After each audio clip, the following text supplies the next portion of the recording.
Before I could change this from a fish-only system into a proper reef tank, I needed to do three things.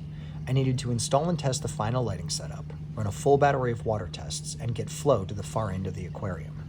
After months of waiting, I'm finally able to put coral in this tank. As a quick rewind, I started the system about 10 months ago in December of 2021. I wanted to get it plumbed, cycled, and stocked, so I hung a temporary lighting rack to keep the fish happy. The plan was always to turn this into a room divider, but that was going to require some serious cabinetry. Luckily, a friend of ours is a serious cabinet maker, and he agreed to build me a canopy and stand enclosure. He turned this into this. There are no words to describe how happy I am with this result. It is literally perfect, down to the base molding that runs from the adjacent walls. And maybe even better is this. The canopy opens completely to allow for maintenance. It is exactly what I had envisioned, and I couldn't be more thrilled.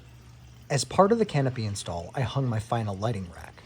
I've always used T5 LED hybrids, but the cost of out-of-the-box fixtures gives me palpitations, so I built my own. 4 Kessel A360Xs hang in the middle, flanked by 4 ATI Blue Plus and 4 ATI Aqua Blue Specials. They're off now so as not to blow out the exposure on my camera. I borrowed a par meter from Seascape Studio, my local fish store, to tune it to a perfect 250 par for a mixed reef. Probably the biggest challenge was getting flow to the far end of the tank. I didn't want any cords or power heads in the display, so I decided to go with a closed loop. I want this to be a 20-year tank, so I can't trust any holes in the bottom. This means the closed loop needs to be overhead and plumbed through the canopy. Don't mind the tangle of PVC. Flow starts from two 1.5-inch bulkheads near the top of the tank and runs down into the sump where I have 2 Ecotech Vectra L2 pumps.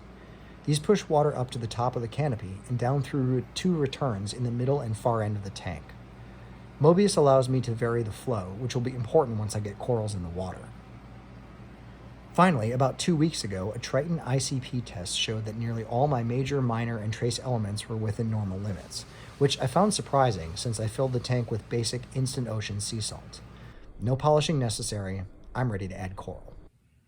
Again, I couldn't be happier to promote the cabinet maker who made all this possible, so drop me a comment if you'd like to get in touch with him. Please consider subscribing, as I'd love to grow this channel as I grow the tank. And see you soon.